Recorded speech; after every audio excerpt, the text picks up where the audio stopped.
같이 이 사람들이 순종치 아니하니 이는 너희에게 베푸시는 긍휼로 이제 저희도 긍휼을 얻게 하려 하십니다. 네.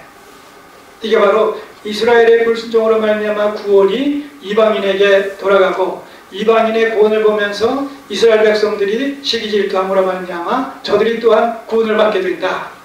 그래서 유대인과 이방인이 그리스도 안에서 한 세 사람 곧 교회가 교회로 이렇게 출현되는 것을 나오는 것을 우리가 보게 되는 것이죠. 자, 이 말씀하시는 거예요. 이렇게 해서 지금 너희들이 이렇게 불순종하는 것으로 말미암아서 이제 구원의 복음이 이방인에게로 이렇게 돌아갈 것에 대해서 얘기를 합니다. 그뿐만이 아니에요. 그 12장 말라기서로 돌아오세요. 거기 12절 13절 보게 되면 특별히 이 제사장들이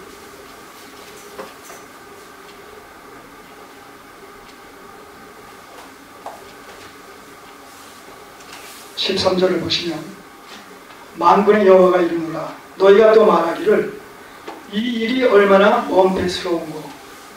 이 일이 무슨 일이에요?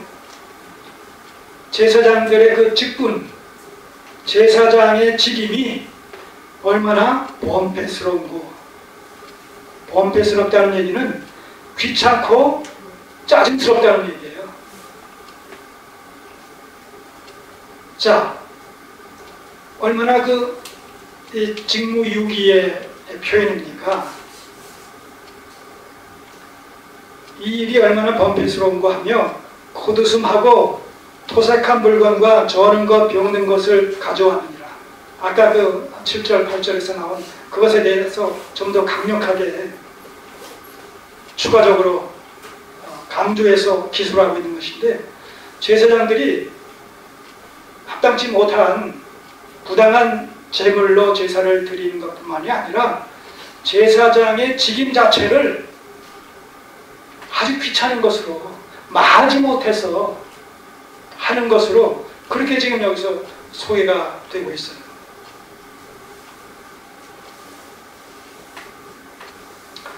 오늘 우리에게 맡겨주신 이런 그 직분들이 있지 않습니까? 이 직분은 직업이 아니에요. 직업적인 어떤 직분이 아니란 말입니다. 하나님께서 우리에게 은사로 주신 소명이지.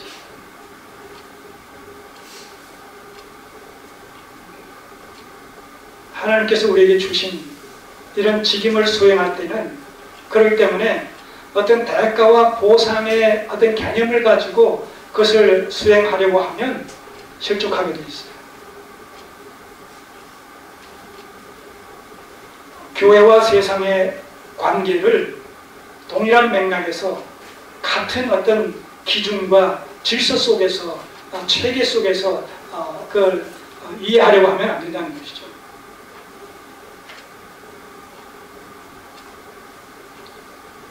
제사장들이 말하자면 세속화되어집니다.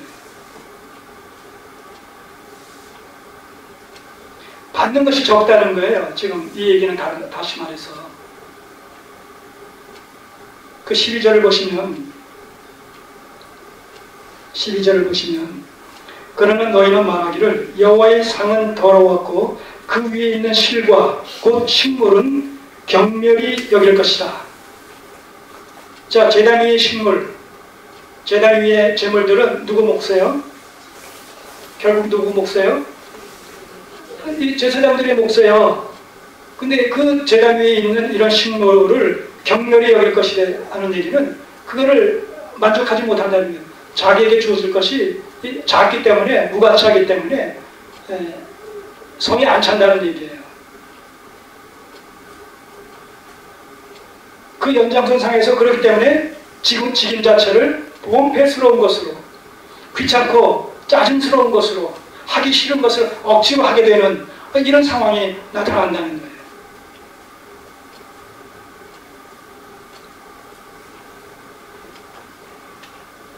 결론입니다. 14절. 때 가운데 수컷이 있거늘 기가 막힌 노릇이에요. 아까 제사장들이 어떤 제물을 드렸어요? 저는 것, 병든 것, 눈먼 것 드렸다고 그랬죠? 그래서 하나님께서 받으실 수 없다고 그랬죠? 그런데 실은 어떠한 상황이냐? 때 가운데 수컷이 있다는 거예요.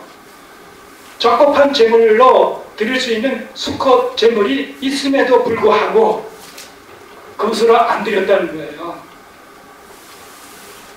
때 가운데 수컷이 있거늘 그 소원하는 일에 흠 있는 것으로 사기하여 내게 드리는 자는 저주를 받으리니 나는 큰 임금이요 내 이름은 열방 중에서 두려워하는 것이 됨이니라. 만군의 여호와의 말이니라. 자, 하나님은 이스라엘의 하나님뿐만 아니라 온 세계 만민의 하나님, 유일하신 여호와 하나님이시라는 것이죠. 그 하나님 앞에서 마땅히 드릴 제물이 있음에도 불구하고 그 제물로 드리지 않고 그 제물은 감춰두고 자기 소유로 삼고 이익의 재료를 삼고 쓸모없고 하나님께서 받으실 수 없는 것으로 하나님께 제물을 드리는 이 제사장들의 심보, 타락한, 왜곡된, 죄의식을 상실한 영적 안매의 모습을 여기서 보는 것이죠.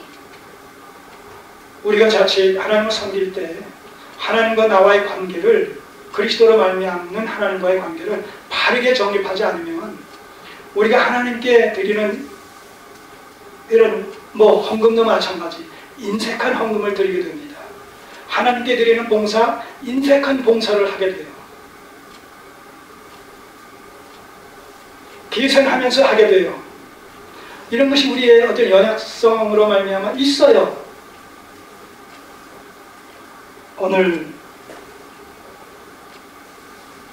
하나님께서는 그러한 부분들에 대해서 다시 한번 생각할 수 있는 이런 그 말씀들을 제사장들의 이런 죄악성을 지적하는 가운데 말씀하고 계십니다. 우리가 비록 작은 것으로, 부족한 것으로, 또 연약한 것으로 하나님을 섬길지라도 우리가 순수해야 된다는 거예요. 순전해야 된다는 거예요. 속임이 없어야 된다는 겁니다. 하나님께서는 그거를 받으신다는 것이죠. 과부의 엽전 한 입, 부자의 많은 재물보다도 거기에 순전함이, 하나님을 향한 온전함이, 순수함이 담겨있기 때문에 하나님께서 오늘 우리에게 무엇을 원하시는지를 다시 한번 이 제사장들의 이런 그 파렴치한 배은망덕한 행동을 통해서 우리가 재확인하면서 하나님과 우리의 관계가 말씀 안에서 새롭게 순수하게 재정립되어지는 이런 귀한 은혜의 시간이 됐으면 좋겠습니다. 기도드리겠습니다. 아버지 하나님, 우리의 연약한 마음을, 우리의 무뎌진 마음을, 우리의 왜곡된 마음을 성령께서 말씀을 통해 조명해 주심으로 회복되게 하옵소서. 그래서 하나님과의 인격적인 관계가 새롭게 재정립되어지는 은혜의 시간이 되게 하옵소서. 예수님의 이름으로 기도드립니다. 아멘. 일어나셔서 우리 3장으로 찬양드리겠습니다.